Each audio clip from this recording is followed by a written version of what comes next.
اختلاف سے بچنے کا، اختلاف سے نجات کا راستہ کیا ہے؟ آپ صلی اللہ علیہ وسلم نے بیان فرمایا کہ ایسے موقع پر جب تم میں اختلاف ہو جائے، جب لوگوں میں آپس میں اختلاف ہو جائے، اختلاف سے بچنے کا راستہ کیا ہے؟ فَعَلَيْكُمْ بِسُنَّتِي، سب سے پہلے تم میری سنت کو لازم پکڑو، میرے طریقے پر عمل کر لو،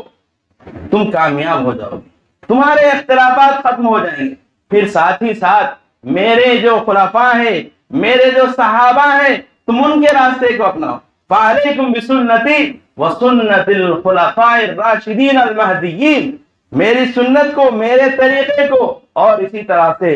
خلفائے راشدین جو کہ ہدایت یافتہ ہے، نیکوکار ہیں، تم ان کے طریقے کو، ان کے راستے کو مضبوطی سے پکڑ لو۔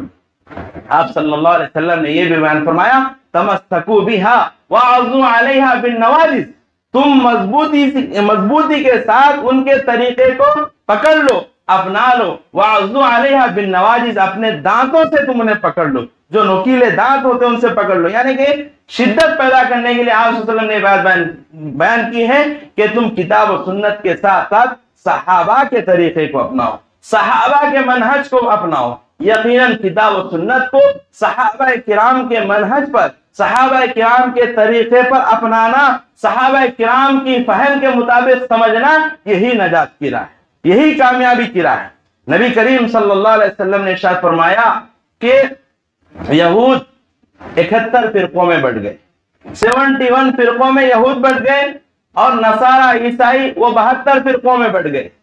آپ صلی اللہ علیہ وسلم نے ارشاد فرمایا کہ میری یہ امت ان سے بھی آگے بڑھے گی، یہ 73 فرقوں میں بڑھ جائے گی۔ آپ نے بیان فرمایا کلھا فی النار الا واحد، 73 فرقوں میں تمام کے تمام جہنمی ہوں گے سوائے ایک فرقے، یعنی کہ 72 فرقے جہنمی ہوں گے، صرف ایک فرقہ جو کہ نجات یافتہ فرقہ ہوگا، کامیاب ہونے والا فرقہ ہوگا، کامیاب ہونے والی جماعت ہوگی۔ آپ صلی اللہ علیہ وسلم سے پوچھا گیا کہ وہ کون سی جماعت ہے جو کہ کامیاب ہونے والی ہے، نجات پانے والی ہے؟ تو آپ صلی اللہ علیہ وسلم نے ارشاد فرمایا کہ ما انا علیہ اليوم واصحابی، کہ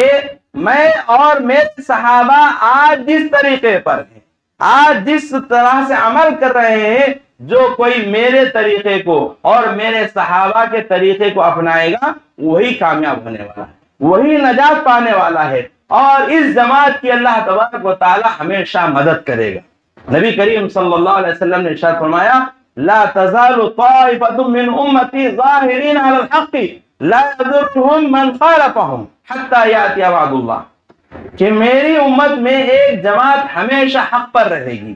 اور اللہ تبارک و تعالیٰ کی ہمیشہ انہیں مدد حاصل رہے گی، جو بھی ان کی مخالفت کرنے والا ہے، جو بھی ان کے خلاف ہے، وہ انہیں نقصان نہیں پہنچائے گا، یہاں تک کہ اللہ کا وعدہ آ جائے، یعنی کہ قیامت قائم ہو۔ ایک جماعت ہمیشہ حق پر قائم رہے گی، جو کہ کتاب و سنت کو اپنائے گی، صحابہ کرام کے منہج کو اپنائے گی، کامیابی کی راہ کو اپنائے گی، یہاں تک کہ اللہ تبارک و تعالیٰ کا وعدہ آ جائے، یعنی کہ قیامت آ جائے، اس وقت تک ایک جماعت حق پر رہے گی۔ اللہ کے رسول صلی اللہ علیہ وسلم نے یہ نہیں بیان فرمایا کہ 4 جماعتیں حق پر رہیں گی اور مختلف جماعتیں حق پر رہیں گی، آپ نے بیان فرمایا کہ طائفۃ من امتی، میری امت میں صرف ایک جو ہے امت جو ہے حق پر قائم رہے گی، اللہ تبارک و تعالیٰ اس کی مدد فرمائے گا، اور اللہ تعالیٰ ان لوگوں کو جو باطل افکار و نظریات رکھتے ہیں غالب کرے گا، اللہ تعالیٰ انہیں غالب کرے گا، اللہ تعالیٰ ان کی مدد فرمائے گا۔ تو الغرض کامیابی کی راہ یہ ہے کہ ہم کتاب و سنت کو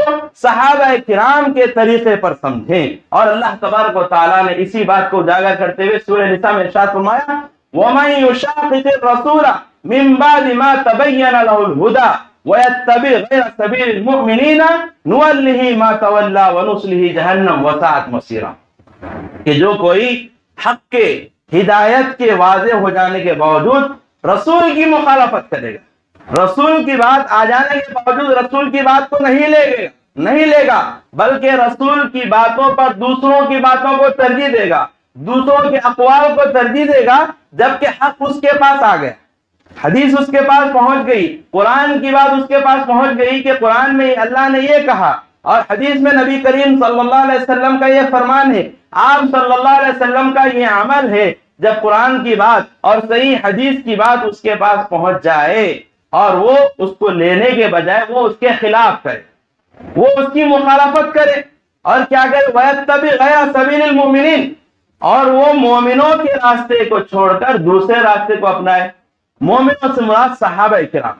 صحابہ کرام کے راستے کو چھوڑ کر دوسرے راستے کو اپنائے، نُوَلِّهِ مَا تَوَلَّى، ہم اس کو اسی کے حوالے کر دیتے ہیں جس کے پیچھے وہ پڑا، وَنُصْلِهِ جہنم، اور اسے ہم جہنم میں داخل کریں گے، وساعت مصیر۔ یہ کیا ہی برا جو ہے ٹھکانہ ہے، کیا ہی برا انجام ہے۔ معلوم کیا ہوا کہ کتاب و سنت کو صحابہ کرام کے طریقے پر سمجھنا چاہیے۔ صحابہ کرام کا یہی منہج رہا، یہی طریقہ رہا کہ اپنے تمام اختلافات کو کتاب و سنت کی روشنی میں حل کیا کرتے تھے۔ تو آج کے دور میں بھی تمام اختلافات سے بچنے اور اسی طرح سے کامیابی کی اگر کوئی راہ ہے تو وہ کتاب و سنت ہے۔ ہم جو ہے کتاب و سنت کے مقابلے میں کسی کے قول کو، کسی کی رائے کو، کسی کی فکر کو ہم ترجیح نہ دیں، بلکہ کتاب و سنت کی باتوں، کتاب و سنت کی روشنی میں اپنے مسائل کو حل کریں تو ہم کامیاب اور کامران ہو سکتے ہیں۔ لیکن افسوس کی بات ہے کہ آج علم پھیل گیا، علم عام ہو گیا،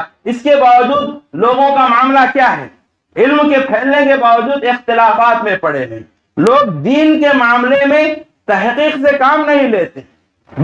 بلکہ جس طرح اللہ تبارک و تعالیٰ نے ارشاد فرمایا کہ والذین اذا ذکروا بآیات ربہم لم یخروا علیہا صما وعمیا،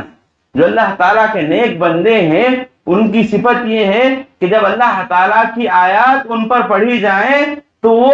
بہرے اور اندھے بن کر اس پر ٹوٹ نہیں پڑتے ہیں بلکہ وہ تحقیق کرتے ہیں۔ تو آج دین کے معاملے میں ہم تمام کو تحقیق کرنے کی ضرورت ہے کہ آج جو لوگ مختلف جماعتوں میں، مختلف فرقوں میں، مختلف گروہ میں بٹے ہوئے ہیں، ان میں حق کیا ہے، سچ کیا ہے، اس سلسلے میں غور و فکر کرنا چاہیے۔ لیکن افسوس کی بات ہے کہ لوگ غور و فکر سے کام نہیں لیتے۔ دنیاوی معاملات میں تو ہم بہت کچھ غور و فکر کرتے ہیں، بہت کچھ جو ہے تحقیق کرتے ہیں، ہزاروں لوگوں سے معلومات حاصل کرنے کی کوشش کرتے ہیں، لیکن دین کے معاملے میں ہم سنی سنائی باتوں پر عمل کرتے ہیں۔